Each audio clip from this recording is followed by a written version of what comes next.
வணக்கம். 8ஆம் நம்பர் தலைவர் பேசுறேன். வர வர அதிகமா பேச ஆரம்பிச்சுட்டாங்க தாவேகாக்காரங்க. உள்ள நிர்வாகத்த எப்படியோ ஒரு சூழ்நிலையில ஒரு முதலமைச்சர் ஆயிட்டியே, ஒரு ஆட்சிய பிடிச்சிட்டியே, உள்ள நிர்வாகத்த நம்ம திறம்பட செய்வோம் அப்படின்னு இல்லாம, அடுத்த பிரதமர் விஜய் தான் அப்படிங்கிற மாரி எல்லா மந்திரிகளும் வாய தொறந்து பேச ஆரம்பிச்சுட்டாங்க. ஆதவ அர்ஜுனா கூட தென்னிந்தியாவுல இருந்து ஒருத்தர் பிரதமரா தேர்ந்தெடுக்கப்படணும் அப்படிங்கிற மாரி சொல்லிட்டாரு. விஜய் சொல்லாம சொல்லிட்டாரு. அவர் சொல்லாம சொன்னாரு. ஆனா மந்திரிகள் பூரா எல்லா மேடைக்குமே நாங்க டெல்லிய பார்த்துக்கிறோம், டெல்லிய ஆண்டுருவோம் அப்படிங்கிற மாரி ஒரு பேச்சுக்கெல்லாம் இப்ப பேச ஆரம்பிச்சுட்டாங்க. இது வந்து அதிகப்படியான ஆசையா, இல்ல லிமிட்டான அவங்களுக்கு உள்ள தகுதி இருக்கா இல்லையாங்கிறது நமக்கு தெரியாது. கருணாநிதிட்ட ஒரு நேரம் கேட்குறாங்க. மூப்பனார பிரதமரா வரவிடாம கெடுத்தது நீங்கன்னு சொல்றாங்களே அப்படின்னு. அந்த மாரி பழக்கம் எனக்கு இல்ல அப்படின்ட்டாரு. சரி அப்ப நீங்க பிரதமர் ஆகறதுக்கு என்ன இருக்கா? அப்படின்னு கருணாநிதிட்ட கேட்கும்போது, அப்ப அவர் என்ன சொன்னாரு? எனது உயரம் எனக்கு தெரியும் அப்படின்ட்டாரு. என் வலு எனக்கு தெரியும் அப்படின்னு சொல்லிட்டு, அப்ப எனக்கு வலு இல்ல அப்படிங்கிற மாரி எனக்கு எனக்கு உயரம் அந்த அளவுக்கு கிடையாது. அப்படின்ற மாரி அவர் ஒரு விளக்கத்த சொன்னார். அதெல்லாம் இல்லாம 30, 25 வருஷம் ஆட்சி செஞ்சவர். இந்திரா காந்தி, நேரு இவங்கெல்லாம் பார்த்தவர் அவர்லாம். இல்ல ராஜீவ் காந்தி, இந்திரா காந்தி, நேரு எல்லாரையும் பார்த்தவர் அவர். எவ்வளவு பெரிய அரசியல் சுழற்சியை எம்ஜிஆர் காலத்துல இருந்து பார்த்தவர். ஆனா அவரே வாய தொறந்து நான் பிரதமரா வருவேன், பிரதமர் ஆக ஆசைப்படுறேன் அப்படின்னு சொல்லவே இல்ல. ஏன் எம்ஜிஆர் கூட சொல்லல. எம்ஜிஆர் கூட சொல்லல வாய தொறந்து நான் ஆனா இவங்க விஜய் சொல்லிட்டே சொல்றாங்கன்னு நம்ம நம்புறோம். ஏன்னா விஜய் யாரையும் கண்டிக்கல. இங்க வா, தமிழ்நாட்டுல நக்குவோம். இங்க நிர்வாகத்தை ஒழுங்கா பார்ப்போம். இங்க மக்கள் ஆதரவு பெறுவோம். இதை விட்டுட்டு டெல்லி, ஐநா சபை, அமெரிக்கான்னு பேசிக்கிட்டு இருக்க அப்படின்னு இவர் யாரும் கண்டிக்கிறா. அப்ப அவருடைய அவருடைய ஆதரவின் பேர்ல இவங்க எல்லாருமே வாயை திறந்து பேச ஆரம்பிச்சிருக்காங்க அப்படிங்கிறது மாதிரி நம்ம யூகிக்கிறோம் தெளிவா. வட இந்தியாவில் பூரா ஒரு 100, 200 சேனல்ல என்ன எழுதுறாங்கன்னு கேட்டீங்கன்னா, என்ன சொல்றாங்கன்னு கேட்டீங்கன்னா, விஜய் பயங்கரமான ஆளுமையா உருவாகுறாரு. அதாவது எப்படின்னா, இங்க பிரதமரே கண்டிக்கிறாரு. அங்க எதிர்கட்சியில பூரா அப்படிங்கிறாரு, இப்படி யாரையும் சுட சொல்லியிருக்காரு. ரவுடிகளை பூரா சுட சொல்லிட்டாரு. கற்பழிச்சா சூடு, திருடுனா சூடு, அப்படி இப்படின்னு இல்லா பொல்லாத மாதிரி ஒரு யூடியூப் சேனல்ல ஒரு 100, 200 யூடியூப் சேனல், ஒரு சேனல் 2 சேனல்ல 100, 200 யூடியூப் சேனல்ல அது ஒரு பரப்பலா ஒரு செய்தியா பொய் பிரச்சாரமா பண்ணிடுறாங்க. அப்ப விஜய தூக்கி நிப்பாட்டுறாங்க வட இந்தியாவில பூரா. அந்த சேனல் பூரா 200 சேனல் அப்படியா விஜய் அப்படியே நிர்வாகம் பார்க்கிறார் அப்படின்னு சாதாரண அடித்தட்டு மக்கள் பூரா அறியாத இந்த தமிழ்நாட்டில் ஓட்டு போட்டாங்க பாருங்க விஜய்க்கு. இந்த மாதிரி அறியாதவன் ஜனங்கள் பூரா அங்க விஜய் அருமையா ஆட்சி செய்யறாரும்ல, அருமையா ஆட்சி செய்யறாரும்ல, அந்த மாதிரி ஒரு எண்ணத்தை போய் உருவாக்குறாங்க அங்க வட இந்தியாவில்.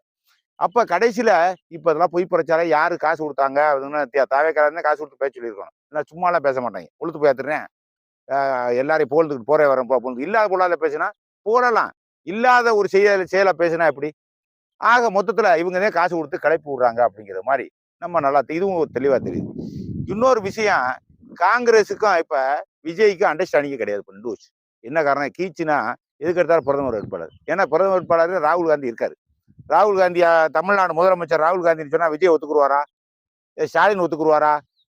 சரி எடப்பாடி ஒன்று, ஏன்னா அவங்களுக்கு உண்டான பதவி இது. அப்ப அது மாதிரி அவர் என்ன நினைக்கிறாருன்னா, நமக்கு பிரதமருக்கு உண்டான பதவி வேட்பாளர் நம்ம நிக்கிறோம், விஜய் என்ன அறிமுகப்படுத்துறாங்க அப்படிங்கிற மாதிரி மாணிக் தாக்கூர்ல இருந்து இவங்களும் புகைய ஆரம்பிச்சிருச்சு. இப்ப எப்ப பத்தி எரிய போகுதுன்னு தெரியல. இப்போதைக்கு புகைய ஆரம்பிச்சிருச்சு. இந்த கூட்டணி சரியா வராது, இன்னும் கொஞ்ச நாள் ஆளுகையில விட்டா நம்மளே கீழே தள்ளி இவர்தான் பிரதமர் வேட்பாளர் கூட அறிவிச்சாலும் அறிவிப்பாங்க வரைக்கும் போற போக்குல அப்படின்ற மாதிரி அவங்களுக்குள்ள ஒரு எண்ணத்தை திட்டம் திட்டி வலுவா வச்சுக்கிட்டு இருக்காங்க. 2 பேரும் இப்ப சண்டை பிடிக்க ஆரம்பிச்சாங்க.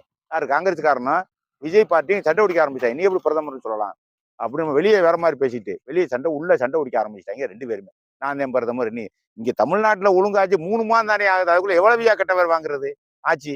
இப்படியா கெட்டவர் வாங்குறது? ஓவரான கெட்டவர். நீ நான் பெருமைக்கு சொல்லல, நான் உங்களுக்கு எல்லா பக்கமே பேசுவேன். அப்படின்னா அப்படி பேசி இப்படின்னு அப்படி. ஆனா நீங்க தேர்தல் வச்சீங்கன்னா ஒரு சீட்டை சேர்க்க முடியாது. நான் பொய்க்கு சொல்லல, நான் உங்களுக்கு குறைவாகவும் நான் உங்களை மதிக்கல. ஆனா 5 சீட்டு இடைத்தேர்தல் வரட்டும், 10 சீட்டு இடைத்தேர்தல் வரட்டும், உங்களால ஒரு சீட்டு கூட உங்களால ஜெயிக்க முடியாது. அப்புறம் அப்போ மெஜாரிட்டி இல்லாத அரசு நீங்க எப்போவும் மெஜாரிட்டி இல்லாத அரசு. ஏன்னா மக்கள்கிட்ட படு கோபம் ஆயிட்டீங்க, படு பேர் கெட்ட பேரை வாங்கிட்டீங்க. அந்த அடிப்படையில தான் இப்ப நீங்க புதுசா ஒரு கிளப்பி அவர் பிரதமர் வேட்பாளர் அப்படிங்கிற மாதிரி நீங்க ஒண்ணு கிளப்பிட்டீங்க.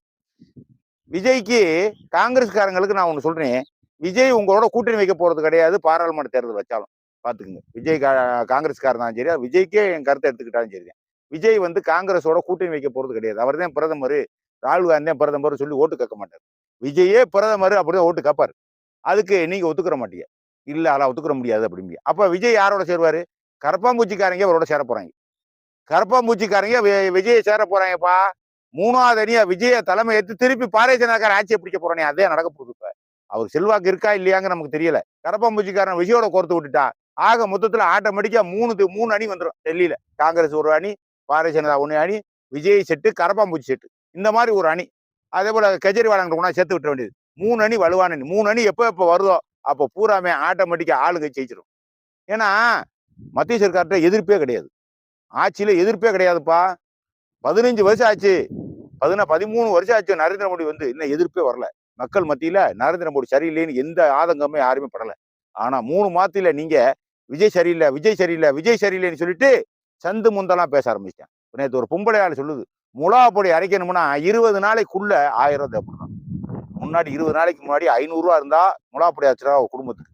ஆனா 20 நாளைக்கு பிறகு 1100 ரூபா, 1200 ரூபா தேவைப்படுதான் ஒரு குடும்பத்துக்கு மிளகா அரைச்சு வைக்கிறது. சந்தைக்கு போனா 600 ரூபா, 700 ரூபா இருந்ததே காலைல சந்தைக்கு போலாம். 20 நாளைக்கு முன்னாடி இப்ப இல்லப்பா.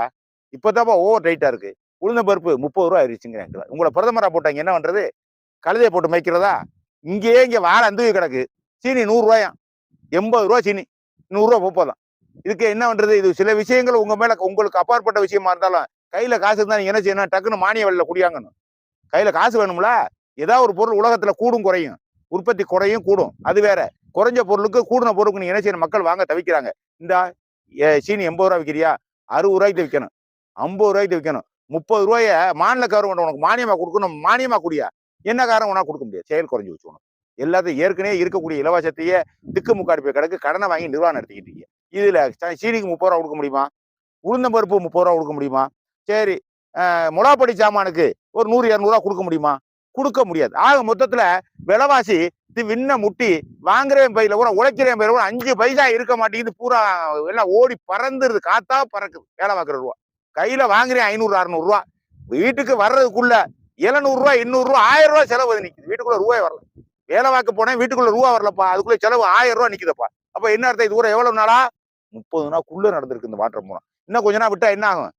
இன்னும் கொஞ்ச நாள் விட்டா என்ன ஆகும்? இப்பதான் இலவசம்னு அறிவிச்சிருக்க ஆரம்பிச்சிருக்கீங்க. பஸ்ஸுக்கு பிரிண்டிய, கேஸ் சிலிண்டரின்ட்டிய, தாய்மாமை திட்டம்ட்டிய, இதெல்லாம் செயலுக்கு வந்தா இது மிளகா பொடி சாமை எவ்வளவுக்கு வாங்குறது? 2000 ரூபா, 3000 ரூபா ஒரு குடும்பத்துக்கு. மிளகா பொடி சாமை, மிளகா பொடி மட்டும் அரைக்கிறதுக்கு 3000 ரூபா வேணும். விஜய் ஆட்சியை விட்டோம்னா என்ன ஆகும்? ஆக மொத்தத்துல விலைவாசியை இவளால கண்ட்ரோல் பண்ண முடியல. விலைவாசியை கண்ட்ரோல் பண்றதுக்கு இவகிட்ட பண வளம் இல்ல, பண வளத்தை உருவாக்கவும் இல்லை. பூரா கடை, இலவசம், இதே கதையை பாடிட்டு போயிருவோம் அப்படின்னு விஜய் நினைக்கிறார். இந்த லட்சணத்துல உங்களை பிரதமர் வேட்பாளரா முன்மொழியான்மாக்கம், உங்களை எல்லாரும் கூவிக்கிட்டு இந்தியாவில் இருக்கக்கூடிய கட்சிக்காரங்களும் ஆதரிப்பானாக்கம். இது என்ன புரியாத வீட்டுல கதை சொல்ற மாதிரியாவா இருக்கு? இல்ல என்ன கதை இது? என்ன விடுகதையா அது?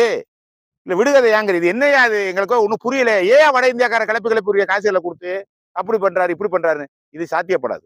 நிர்வாகத்தை திறம்பட உங்கள்கிட்ட பண்ணவே முடியல. பாருங்க, ஊயின்னு கெட்டவர் வந்துகிட்டு இருக்கு, ஊரா கெட்டவர் வந்துகிட்டு இருக்கு. விஜய் இல்ல, விஜய் டிவியில வந்தா இல்ல, அன்னைக்கு 40 வருஷம் இல்ல, இன்னைக்கு நீங்க ஒரு ஆளா நடந்து வந்தாலும் நீங்க உங்க பின்னாடி யாரை பார்க்க வர மாட்டேன்.